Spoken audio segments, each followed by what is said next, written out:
Welcome to the realm of science fiction, where imagination knows no bounds and extraordinary stories unfold. Enjoy the adventure.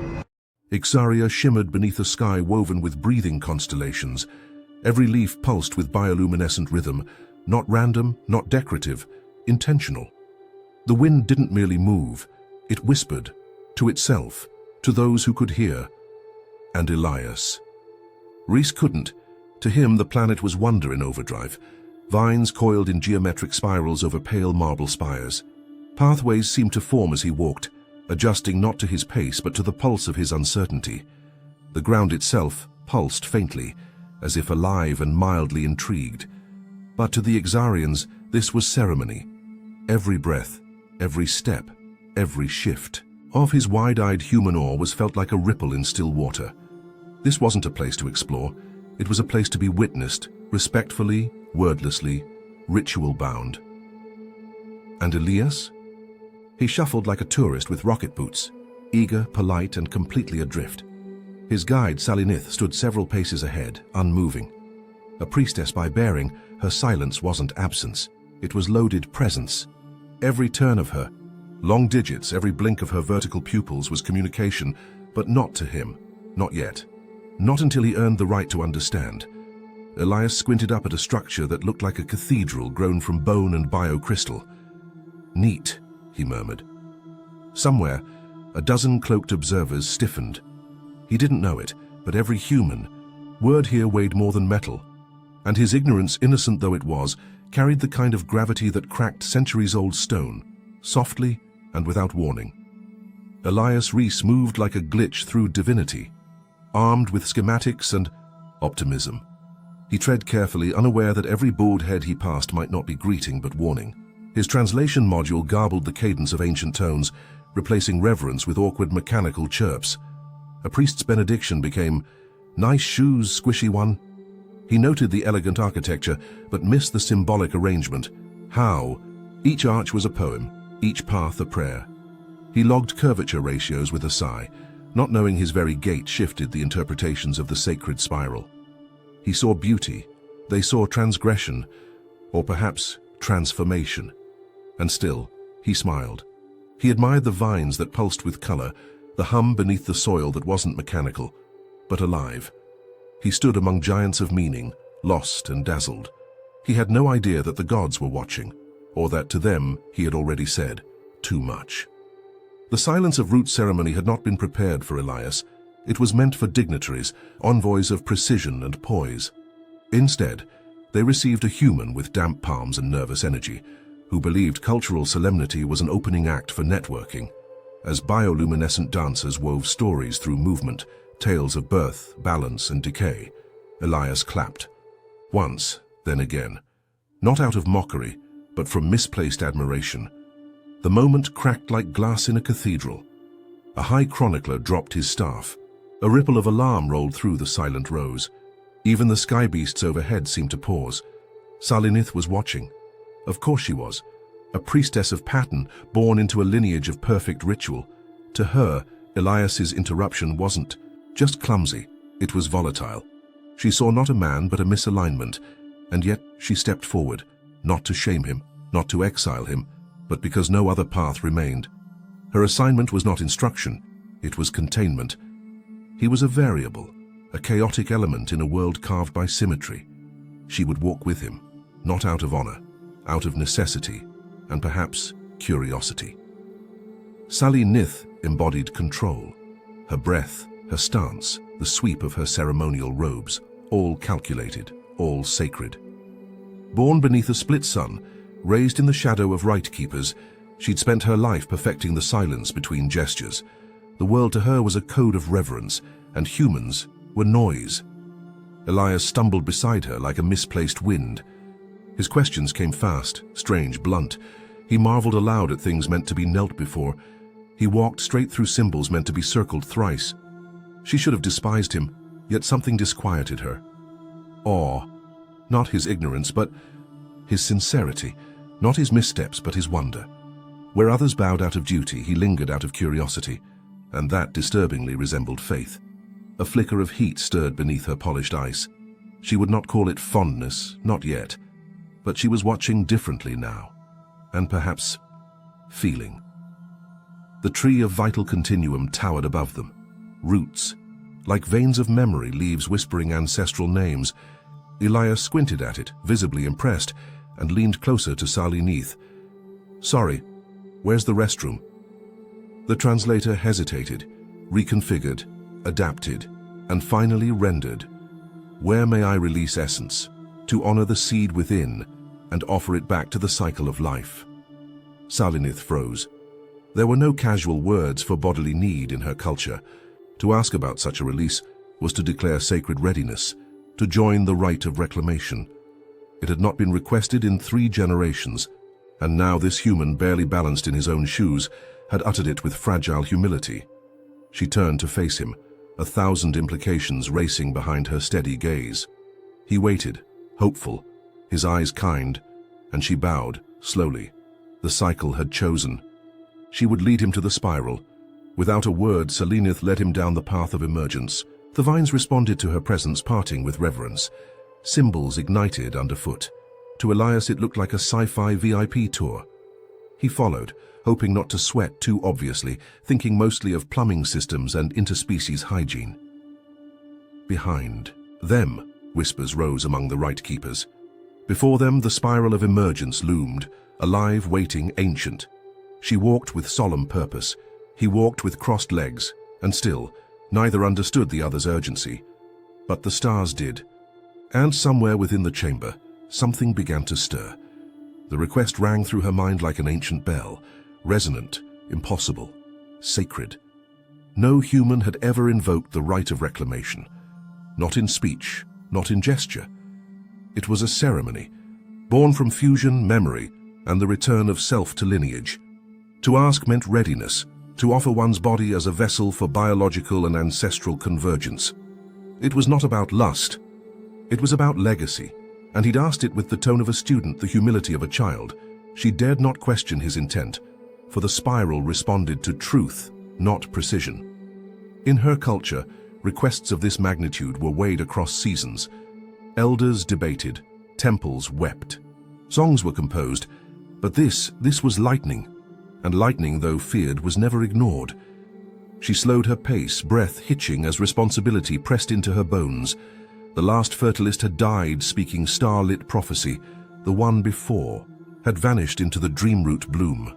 Now this human, Elias Rhys, had spoken what none dared, and even if his words stumbled through translation, the spiral had heard something.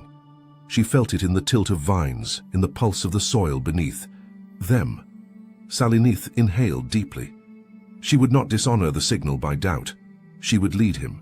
And he would walk willingly, into myth. The chamber revealed itself like a beast waking slow. Born not of stone or metal, but grown from cellular harmony, the structure rose in folds of living memory. Walls pulsed faintly, like heartbeats behind glass. The symbols etched across their surfaces shifted subtly, reacting to footfalls, to breath, to thought. The fertility chamber. No outsider had seen it. Not even most Yxarians were permitted past its threshold. It stored the legacy of 10,000 gestational lines, each encoded in chroma ink and bioglyphs, fed into the living root matrix at the core. Elias looked up, visibly overwhelmed. This place is something. To him it was advanced architecture, perhaps a biocomputer, maybe even some weird alien plumbing system. To her, it was a consecrated temple where soul met ancestry, where intention reshaped memory. He walked in with his hands in his pockets. The chamber responded with a soft luminescent tremor. Sally Neath bowed her head. The ritual had begun. Elias stumbled again on a root that didn't look like a root. His muttered, "My bad," translated into, "Forgive me, life thread. I honor your curve." Sally Neath nearly gasped. Every awkward footfall, every breathless observation sounded, through the lens of reverent translation, like poetic devotion. She watched him pause before a wall that shifted color as he approached. His eyes lit up. He touched the surface. "Organic circuits," he whispered. She saw a soul communing with lineage. He squinted at the moving glyphs. She believed he read them with intuitive fluency. He raised an eyebrow. She bowed her head. He smiled politely. She believed herself chosen. He thought he was touring a facility. She believed he was communing with the dead. The chamber's pulse synced subtly with their presence. It recognized misunderstanding, but didn't reject it. It interpreted sincerity, above all. And sincerity in this strange human was overflowing. The chamber responded not with sound, but sensation. When Elias's fingertips brushed the glyph, just a fleeting, hesitant touch, something beneath the surface stirred. The air tightened, not with fear, but with recognition. The walls, once dormant, pulsed faintly with layered hues of violet and gold. The glyph accepted the contact. It accepted him. Biocircuits embedded in the living walls awakened with ancestral memory, registering his biometric pulse. A soft, low frequency rolled through the chamber, like a breath exhaled by something impossibly old. Lights traced up the structure, illuminating ancient veins of knowledge that hadn't glowed in centuries. Unseen networks sprang to life, carrying the signal through fungal conduits and crystalline synapses. The phrase etched into the chamber's neural script read, "Consent registered, legacy mode engaged." For Elias, it was just a balance check. For Yxaria, it was history rewritten. Sally Neath lowered her head, not in shame, but in reverence. Her heart pounded like a drum of awakening. The last time this chamber activated, her ancestors were still thought forms swimming in memory lakes. That this moment, this man, could awaken such a slumbering echo. It could not be coincidence. The chamber remembered him now, not just as visitor, not even as foreigner, but as participant. That which had slumbered had been touched. The glyph had seen the shape of his decision and marked it as worthy. And far beneath the structure, beneath codes and conduits, a lattice of psychic impressions shifted with interest. Not approval, not rejection, but anticipation.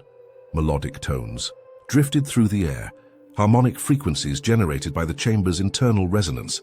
Elias blinked, assuming he'd triggered some kind of cleansing cycle. He shifted his feet, uncertain whether to expect lights, lasers, or a very advanced bidet. Sally Neath, however, stood still, breath shallow, gaze lowered. She interpreted the tones as sacred acceptance, ritual echoes of ancestral approval. Slowly, with ceremony etched into every motion, she loosened the braid of her lineage and extended it, offering the symbol of her identity, her history, her genetic thread. This was not courtship as humans knew it. It was declaration. Elias saw her bowing and awkwardly mimicked it, believing it to be polite, or perhaps another form of access verification. He gave a thumbs up. The chamber pulsed brighter. To Sally Neath, this was the signal. The rite had begun. The human had spoken in the only way that mattered, not through language, but through fearless action in a sacred place. There were no second guesses here. Only acceptance, destiny, written in gesture. To Elias, the lights were a bit much. He wondered if he had to press something else to complete the flush cycle. And so it unfolded. A ceremony of union, one founded, not on mutual comprehension, but on parallel misinterpretation. Two species, two meanings, one shared moment, misaligned and yet perfectly aligned. Beneath the floor, the glyph glowed. A tendril of bioluminescent energy coiled upward, brushing Elias's fingers, wrapping briefly around his wrist before retreating. His biometric signature, DNA, rhythm, scent, intent, was captured, encoded, preserved. The walls rippled as if exhaling a breath of ancient satisfaction. A network of fungal memory strands began transmitting the new data to archival biocores across the continent.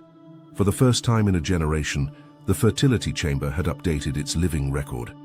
Not with a planned successor, not with a divine prophet, but with a human who asked where the bathroom was. Future generations would absorb this event through osmosis-laced learning stones and neural pollen. It would become a rite, a myth, a question. Elias looked around, blinking at the silence. "So, is it down this corridor?" he asked. The chamber's only answer was a warm pulse. A new chapter had begun. In the span of an afternoon, Yxaria reoriented itself. Whispers traveled through bioluminescent root systems, encoded as scent and shimmer, pulsing from temple to temple. The glyph confirmed what hadn't even been asked. A new fertile navir had emerged, a bearer of renewal, a stranger, not of the stars but of the silence between them. Elias Rhys. His name bent poorly in Yxarian vocal structures, but it didn't matter. The symbol encoded in the temple's walls was clearer than any name. A hand, a question, a confession, self-unknowing mistaken as divine certainty. That to them was purity. The High Roots Council convened within hours. Rituals were accelerated, patterns in the sky were interpreted. Omens retroactively confirmed. The winds had spoken, the chamber had chosen. Elias was not simply a guest, he was prophecy wrapped in human skin and nervous energy. Plans were drawn for the blessing ceremony. Living banners were grown from encoded algae. Crystal wreaths were shaped to match the restroom glyph from the moment of contact. Artists argued whether the human's face should be shown confused or radiant. Consensus landed on both. Meanwhile, Elias sat in a small assigned pod, eating rations and wondering if he'd just signed up for a focus group. He had no idea the continent outside now bowed in reverence. The moment the Earth delegation intercepted the Yxarian communique, the oxygen levels in the embassy's control room dropped, because everyone had stopped breathing. The translation AI, normally a bastion of neutral diction, spat out a string of words that made no diplomatic sense. Ritual insemination bond. Successfully initiated by human entity Elias Rhys, commenced planetary celebration. The ambassador fainted. Someone screamed. 3 junior analysts began drafting simultaneous apologies, one for cultural disrespect, one for interspecies boundary, breach, and one marked simply, for everything. Messages were sent. Messages were blocked. Yxarian firewalls, being semi-organic, responded with soft bioluminescent denial pulses that somehow felt smug. Withdrawal was debated. Evacuation proposed. Public relations prep began for a story that might include the words Interstellar, mating protocol breach. Unfortunately, none of it mattered. The chamber had already acted. Elias was now embedded in the neural myths of Yxaria, his glyph immutable, his role canonized. Earth couldn't undo it, couldn't spin it, couldn't even understand half of it. In orbit, the diplomatic cruiser hovered in silence. Down below, the galaxy's first accidental fertility envoy had just asked if he could get a cup of tea. The Biocore garden didn't bloom with petals. It exhaled memory. Pollen laced with ancestral residue floated in spirals, soft and golden, activating neural empathy in any species that breathed too deeply. It wasn't a place of beauty. It was a place of reckoning. Elias wandered through it with a weight in his gut that no translation device could interpret. Everything here shimmered with ancient purpose. Every mural depicted figures like him, past, fertilists each with solemn eyes and honored lineage. Their stories were carved into rootstone, their final moments sung into crystal. They'd chosen this, prepared for it, sacrificed identities to blend with Yxarian consciousness in ceremonies he barely understood. He was just trying to avoid an accident in a foreign hallway. Sally Neath walked beside him, unspeaking, her presence grave, but not hostile. She pointed to a carving, an early fertilist whose name translated to he who carried the first echo. His sacrifice had ended 3 generations of infertility. Elias laughed, dry, broken. "I'm not that guy," he whispered. But the garden had other ideas. The pollen reached in, coaxing loose his hidden shames, failed missions, forgotten promises, a sense of being always slightly misplaced. The stories etched in his bones were messy, human, and the garden listened. It didn't judge, it didn't sanctify, but it remembered. It began encoding his breath into its living archive. Elias wiped his face, unsure whether it was sweat, tears, or some sacred condensation ritual he was ruining. Truth doesn't always land like a weapon. Sometimes it just lands. Sally Neath turned to Elias beneath the canopy of echo fruit, her eyes unreadable. "You knew, didn't you, what this was?" Elias didn't stammer. He didn't retreat. The guilt had fermented long enough. "I asked for a bathroom," he said. Silence expanded between them like a vacuum seal. She didn't scream, didn't accuse. Her expression froze. Less betrayal, more stunned recalibration. A ritual years in the making, triggered by a stranger's digestive confusion. It was absurd. It was offensive. It was inevitable. Sally Neath's mind spun through memories of past fertilists, each one trained, chosen, woven into culture. This human. He walked into destiny backwards, half laughing, yet even now, with the truth laid bare, the glyph still glowed. The chamber hadn't rejected him. The sky hadn't cracked. The ancestors remained quiet.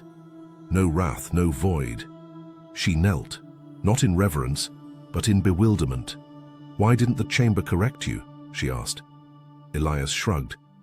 "Maybe it thought I was serious, maybe it's never had a joke before." They sat, together, beneath layers of meaning neither fully understood. And in that stillness, something stronger than certainty began to form, doubt wrapped in respect. He hadn't come seeking legacy. She hadn't come seeking change. And yet, here they were, orbiting the same ridiculous truth. Perhaps prophecy had a sense of humor, no rights, no chance. Just two sentient beings sitting in the shade of a memory bloom talking, not in ritual, just honesty. Elias began with a story about Earth, about a king who mistook a comet for a divine omen and accidentally founded a religion. Sally Neath countered with a tale of her own, a Yxarian priest who spent decades decoding a leaf pattern, only to realize it was the impression left by a tired animal. Both chuckled, then paused. The laughter didn't erase the gravity of what they faced, but it thinned the air enough to breathe. She asked what humans believed about accidents. Elias answered that they're how most things begin. Civilization, innovation, love. Their mess, made sacred later. Salinith stared into the pollen-thick wind, the glyph from the chamber still etched into her palm, like an echo refusing to fade. She spoke of doubt, about her people's obsession with perfection, and how every ritual became a wall rather than a bridge. About how meaning was often fabricated after the act, dressed in robes it never asked for. He told her that sometimes humans built monuments to disasters, just to remember what not to forget. She considered that, really considered it. Then she said, perhaps the chamber wasn't waiting for someone flawless. Perhaps it was waiting for someone foolish. He grinned. Lucky for us, I'm world class. They didn't define what was forming between them. There was no need. It wasn't love, not yet. It wasn't alliance, not fully, but it was something. And unlike every sacred code carved in stone, it was happening in real time, not because it had to, but because it mattered. It began with a child, not a priest, not a scholar, just a child, sculpting a crude likeness of Elias's bewildered face in biogel. Word had spread, stories had warped. By the third rotation, he was no longer an engineer. He was the one who spoke without shield. High above, a continent-wide sky mural lit the stratosphere, a glowing glyph made of light vines and synchronized drones. His accidental symbol, his bathroom glyph. Elias watched from a quiet terrace, mouth slightly open. I didn't ask for this, he whispered. But it didn't matter, because now, thousands of Yxarians were making vows in his name. Scholars debated the philosophical implications of spontaneous sincerity. Elder councils rewrote ceremonial protocols. All around him, history shifted, not because of intention, but reaction. Sally Neath approached, robe trailing the pollen wind. Her expression was unreadable. This, she said, gesturing to the sky, should not be. He nodded. It isn't fair. It isn't earned. But it is, she replied, softer. Not by design, by courage. They stood beneath a legacy. Elias never meant to start. I'm not sure I can carry this, he admitted. She looked at him, not with reverence, but with kinship. Then let us carry it poorly, but honestly. In a world built on perfect symbolism, their flawed beginning had sparked a dangerous thing. Hope. Not because they understood, but because they admitted they didn't. 1 million living beings gathered, not in silence, but in resonance. Yxaria pulsed like a single breathing organism. Bioluminescent sky beasts traced ancestral constellations across the atmosphere, casting waves of gold and violet over the crowd. Roots glowed beneath every step. The air thrummed with memory. Elias stood motionless. He wore a sash, woven from the fibers of remembrance and mistake. Upon it shimmered the glyph he'd accidentally activated, now the most sacred symbol in 3 continents. Around him towered trees that remembered war, peace, and the long aching silence between. Sally Neath approached from the eastern path, her ceremonial robes flowing with coded threads of ancestral light. Each strand responded to her heartbeat. She was radiant but not unreachable. The fertility chamber loomed ahead, no longer misunderstood. Elias's thoughts spun like debris in orbit.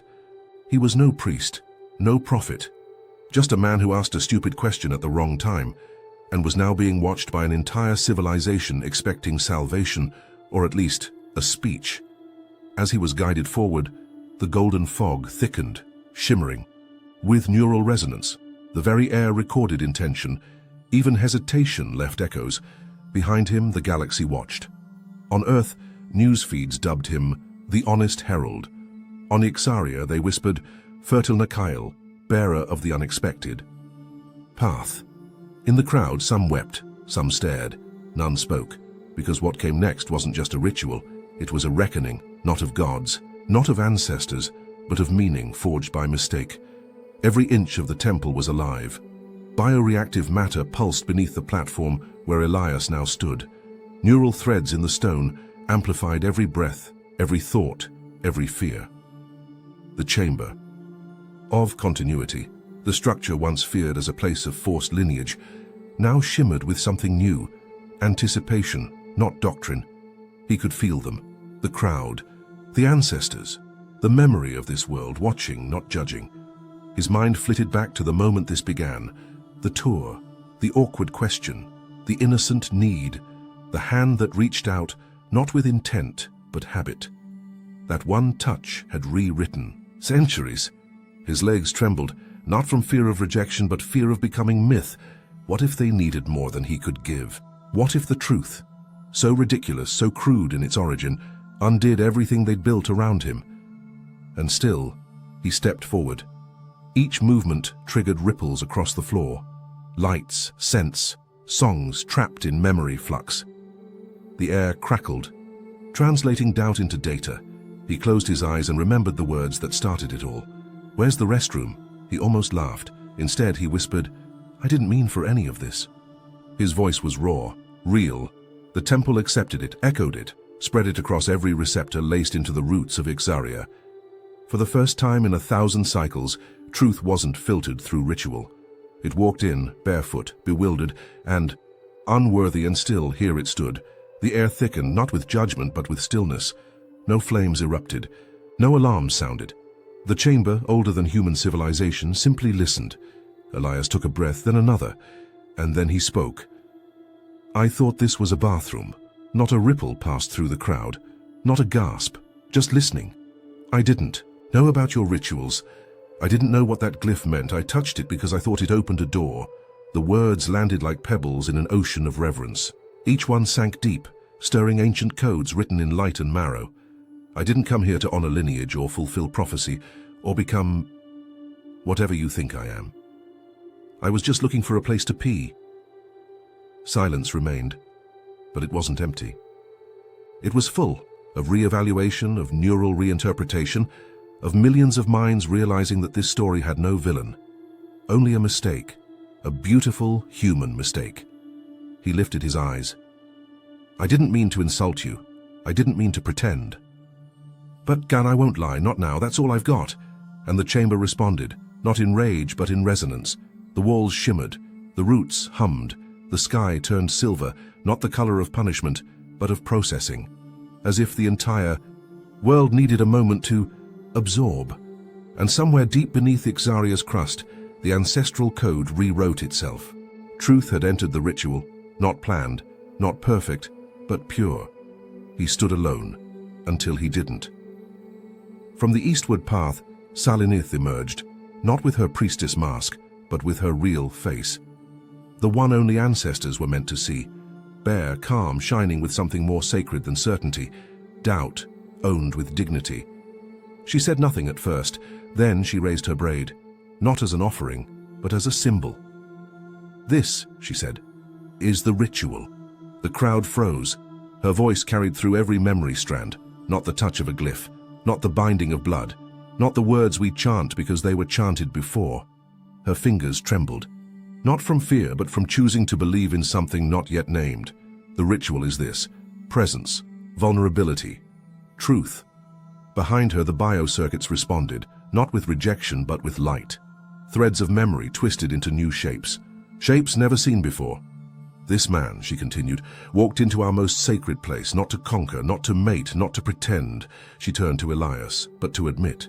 Around them, the crowd began to shift, not in retreat, but in realization. She looked forward again. And if our ancestors cannot embrace a truth born of humility, then they are not worthy of being followed. The temple pulsed. Silver. Violet. Warmth, not divine judgment, but understanding. Sally Neath took her place beside him, not as guardian, not as guide, but as equal, and the chamber accepted them both. Along the inner wall of the fertility chamber, something ancient stirred, older than language, deeper than belief. A ripple moved through the organic surface, not a pre-written sigil, not a recitation of known lore. This was new, growing. A glyph emerged. It wasn't born from ceremony or protocol. It didn't echo the glyphs of generations past. This one pulsed in imperfect symmetry, raw, asymmetrical, and real. Lines of emotional resonance coiled in loops.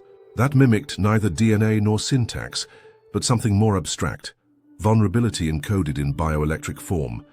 Its meaning was not taught, but felt, not instructed, but understood. The elders, robed in tradition older than the domes themselves, fell to their knees, not in despair, but in reverence. It had been millennia since a new glyph had emerged, unbidden, unscripted, one created not from control but confession. This was Elias's legacy, born not of genetic dominance or ceremonial precision, but from a moment of fragile honesty, from the trembling voice of a man who admitted he didn't know the rules, and from the alien priestess who chose to meet him there, where knowing ends and meaning begins. The chamber's living archive responded. Tendrils of memory spiraled into crystalline strands. The new glyph was etched not into stone, but into the fabric of inherited emotion, transmitted through spores, pulses, and thought threads. It became part of the ancestral neural code, a record not of a fertilization act, but of a confession, not of a chosen savior, but a man who stumbled with open eyes. Sally Neath stood silently, her hand gently touching the glyph. Elias said nothing. What was there to say? Sometimes truth doesn't need a translator. It just needs space. And the galaxy, ancient, tangled, waiting, was listening. The fertility chamber had long been thought of as a place of conception, where body met body, where lineage continued through sacred act. They were wrong. The chamber's purpose wasn't to replicate life. It was to preserve meaning. Through every generation, the true function had been lost, blurred beneath layers of ceremony and genetic folklore. But now, as Elias's accidental ritual reverberated across the living circuitry, the chamber awakened to what it was always meant to do: amplify truth, not DNA, not reproductive power, but sincerity, vulnerability, intent. And Elias Rhys, an engineer with no diplomatic training and a confused bladder, had given it exactly that. Where others brought perfection, he brought a mistake. Where others recited, he hesitated. Where others aimed to honor the past, he dared to speak without knowing what the future demanded. The biomemory pulsed brighter. The new glyph flickered into the air above the altar, not as a monument but as a message to all who would come after, to those who feared they might not be worthy to step inside, to those who misunderstood and showed up anyway. The chamber accepted Elias not because he was chosen, but because he was honest. In a galaxy obsessed with prophecy, it was the unprophesied truth that resonated deepest. Yxarians wept. Some laughed through tears. Others stared in awe at the temple's new glow, neither sacred red nor judging black, but a soft silver white, a light that said, "You are seen, not for what you promised to be, but for who you are when promises break." And now, across thousands of miles and dozens of species, a new signal echoed, a truth born not of certainty, but courage. The galaxy would remember this not as the day of fertilization, but the day of fearless misunderstanding. And for once, that was more than enough. There was no tribunal, no exile, no official reprimand. Instead, the Yxarian High Spire, an entity that had not altered tradition in 500 revolutions, held a silent convocation beneath the glimmering canopy. They did not debate Elias Rhys's fate. They named it, Speaker of Sincerity. A title never before spoken, a designation not reserved for prophets, warriors, or architects, but for one who had dared to stand without armor and speak with no agenda. Ceremonial crystals were etched with his likeness, wide-eyed, awkward, mid-sentence. The face of a man who thought he was asking for a bathroom, but ended up giving a people their lost identity. Yxarian youth began reciting his declaration of mistake as part of their coming-of-age rites. Priests encoded his speech into pollen streams. For memory absorption ceremonies, Elias, for his part, remained deeply uncomfortable. He hadn't saved anyone, he hadn't invented anything, he just told the truth. And somehow, in a galaxy sculpted by expectation, that was revolutionary. The chamber was renamed, no longer Fertility Temple, now Chamber of Continuity. Within days, the Yxarian Council declared a new holiday, the festival of the Honest Mistake. Celebrated once a year beneath the bioluminescent moons, it became an interstellar spectacle. Star creatures illuminated the sky with fractal bursts resembling Elias's accidental glyph. Children wore crimson sashes bearing the symbol of the restroom question. They reenacted the great misunderstanding, reciting lines like, "Where's the restroom?" with solemn hilarity. Human ships docked in orbit, their outer hulls humorously painted with golden restroom signs. The act was not mockery, it was reverence wrapped in comedy. A sacred joke shared across species. Vendors sold crystallized replica glyphs. Musicians composed songs in two tongues. Yxarians and humans danced to rhythms that didn't match and didn't need to, because the lesson had never been about precision. It was about openness. To be wrong with sincerity was better than being right with manipulation, and somewhere, often in the quiet corners of the festival, someone would whisper, "Thank you, Elias. Not for leading, but for being lost." And still walking forward, centuries of Yxarian ceremonial rigidity began to crack, not with force but reflection. Their scholars, once defenders of untouched doctrine, dismantled the layers of inherited silence. They did not discard the rituals, but re-examined them. Where once there was only reenactment, now there was questioning. And where once questioning had been taboo, now it was sacred. They called it the quiet rebuilding. From Earth, the Interstellar Cultural Exchange Commission responded with a proposal. The architecture of listening. Not a structure of stone or light, but a living collaboration.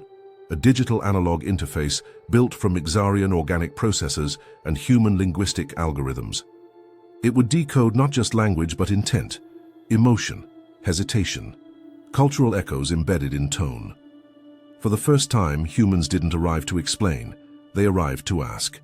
Workshops were conducted on how to misstep with dignity, how to correct without dominance, how to listen through discomfort. And somewhere in those sessions a truth began to emerge. The strongest bridges are not built from certainty, but from pauses and the willingness to remain inside them.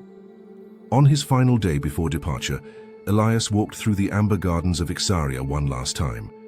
He didn't know what to say. Luckily, Salinith did. She approached quietly, no longer in ceremonial robes, but woven silks marked with evolving glyphs, symbols still being born. In her palm, a crystal. Small, glowing, pulsating with faint light. It was not a weapon, not a data drive, not a key, just memory. The glyph, formed during his confession, now lived inside it. Not as a static symbol, but a living archive. Every nuance of tone, every micro-expression. The laugh he tried to suppress, the fear he didn't hide. She placed it in his hand. "Intent," she said, "is a deeper science than knowledge." Elias blinked, trying not to cry. He didn't know if he should bow, salute, or just awkwardly say thanks. She did all three for him. When they parted, it wasn't as diplomat and guide, not emissary and interpreter. They parted as co-authors of a redefined myth. One written not in sacred texts, but in the shared breath between mistake and meaning. Months later, drifting through the endless void aboard a battered trade vessel bound for Europa, Elias Rhys sat hunched in his cramped bunk, attempting to enjoy a rehydrated breakfast burrito. The synthetic warmth barely masked its flavor, but hunger dulled his complaints. The hum of engines and the distant chatter of the crew faded into the background as he chewed thoughtfully, still digesting the surreal journey that had redefined his life.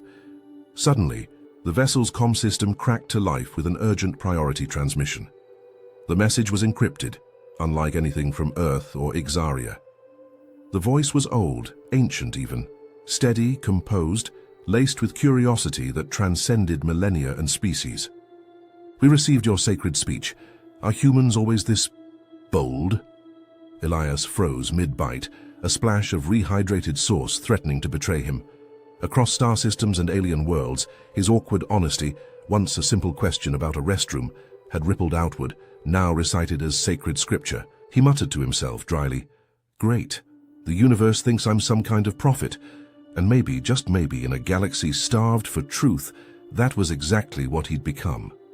The comm system crackled again, but this time the message was unmistakably from Salinith. Her voice carried a delicate balance of reverence and quiet amusement, as if she too marveled at the unfolding story they shared.